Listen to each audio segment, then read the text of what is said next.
Alors, grand 1, représenter les schémas de Lewis.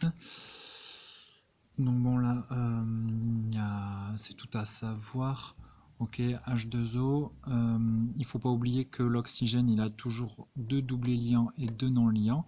Ça fait référence, enfin on peut s'en rappeler grâce à la classification périodique, ok, vu qu'il est en 6e position sur la classification périodique, et bien ça veut dire qu'il a 6 électrons sur sa couche de valence, et donc qu'il lui en faudra 2 de plus, que 2 de ces 6 seront engagés dans des liaisons liantes pour en gagner 2 de plus et arriver à 8. Donc on n'oublie pas, oxygène 2 liants, 2 non liants, et l'hydrogène toujours qu'un seul liant. Quand on s'intéresse ici à l'acide éthanoïque, alors bon, il fallait savoir que acide éthanoïque, c'est un acide carboxylique, donc COOH, et ensuite eth, donc 1 de carbone. À partir de là, le carbone fait 4 liaisons, donc ici 3H plus la liaison vers le deuxième carbone. O double liaison, enfin C double liaison O, COH, ben ça là, il n'y a pas à tortiller, il faut le connaître par cœur, c'est à savoir, c'est dans votre cours, c'est la famille des acides carboxyliques, et du coup, comme pour le premier, l'oxygène fait 2 liants et 2 non liants. 2 liants et 2 non liants. Voilà pour cette première question. Ensuite, deuxième question, représenter le schéma de Lewis de l'ion éthanoate base conjuguée. Donc on l'a vu en cours aussi, les acides carboxyliques, à chaque fois, ils sont acides parce qu'ils perdent le H du COOH. Du coup, c'est ce H là qui s'en va, cet oxygène devient négatif, et donc on a bien ici cet oxygène qui devient négatif, et ce doublé liant vient se positionner sur le haut. C'est pour ça qu'il passe de 2 à 3 doublés non liants. Un oxygène qui est négatif va toujours faire une seule liaison au lieu de 2, et 3 doublés non liants au lieu de 2. Donc il perd un doublé liant pour gagner un doublé non liant. Et du coup, ça lui fait trop d'électrons autour de lui. C'est pour ça qu'il devient moins. Petit 3, donner l'équation de la réaction entre l'acide éthanoïque et l'eau. Donc, on vous dit que c'est l'acide éthanoïque, donc il faut qu'il soit à gauche côté réactif, et l'eau, ben, il va falloir aussi qu'elle soit à gauche côté réactif. Attention, si on s'intéresse à l'eau ici, on remarque qu'elle a 2 couples, H3O plus H2O et H2OH-. Il va falloir choisir le bon couple. On nous dit que c'est l'équation de réaction entre l'acide éthanoïque et l'eau. Ça veut dire que l'acide éthanoïque, comme son nom l'indique, il est acide.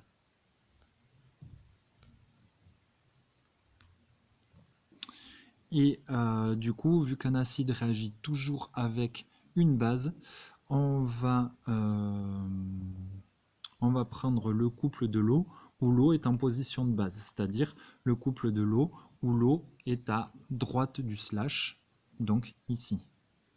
Là, il est à gauche, il est en position acide. Là, il est à droite, il est en position basique. C'est donc ce couple-là que je vais utiliser.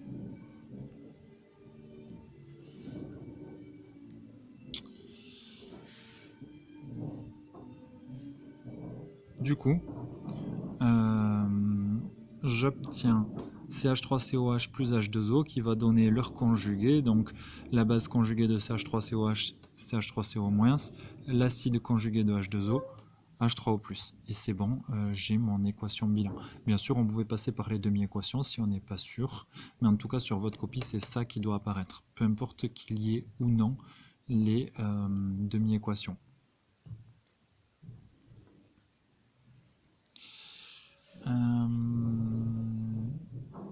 4.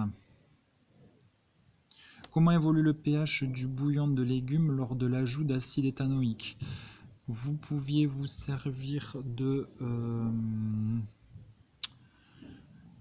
l'équation vue juste avant. L'équation juste avant, on nous montre que H3O+ est au produit, c'est-à-dire que H3O+ est un produit, il est fabriqué. Du coup, comme il y a production de H3O+, le pH diminue. Pourquoi? Alors ça, c'est bien de le dire. Il faut aussi l'argumenter. L'argumenter pourquoi? Parce que ça vient de là, ça vient du fait que si on produit des H3O+, la concentration H3O+ augmente. Or, le pH est directement lié à la concentration en H3O+. Mais à cause de ce petit moins-là, ils évoluent de manière inverse. Donc si elle augmente, lui diminue.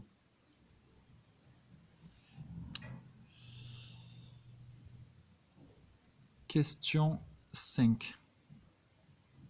L'hydrogène au carbonate de sodium, une fois dans l'eau, libère des ions HCO3-. Écrire l'équation de la réaction de ces ions avec l'eau. Donc là encore une fois, on nous demande d'écrire une équation bilan de réaction acide-base. Il faut prendre tout simplement les couples et c'est parti. Les couples de l'ion hydrogène-carbonate, H2CO3, HCO3-. Nous ici on nous parle de HCO3-, donc c'est bien ce couple-là qu'il va falloir prendre.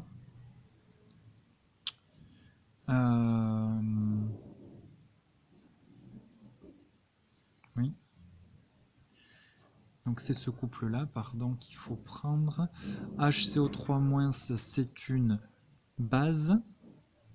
Donc, si HCO3- c'est une base, il va falloir qu'il réagisse avec l'eau en tant qu'acide, vu que une base réagit avec un acide. Quel est le couple de l'eau où l'eau est un acide? Celui-là. Donc, c'est ce couple-là que je vais utiliser. Donc, en réactif, je vais avoir H2O et HCO3-. En réactif, je vais avoir HO- et H2CO3.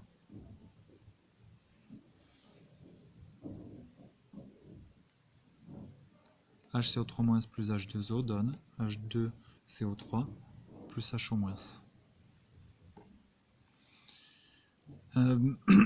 Petit 6. Écrire l'équation de la réaction des ions hydroxyde HO- avec les ions oxonium. Alors celle-là était censée être cadeau, vu qu'on l'avait vu en cours.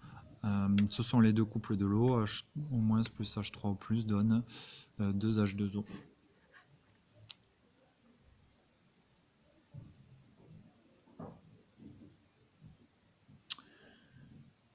Il y avait une deuxième partie à la question. Expliquez pourquoi l'ajout d'hydrogène au carbonate de sodium dans un bouillon fait augmenter son pH.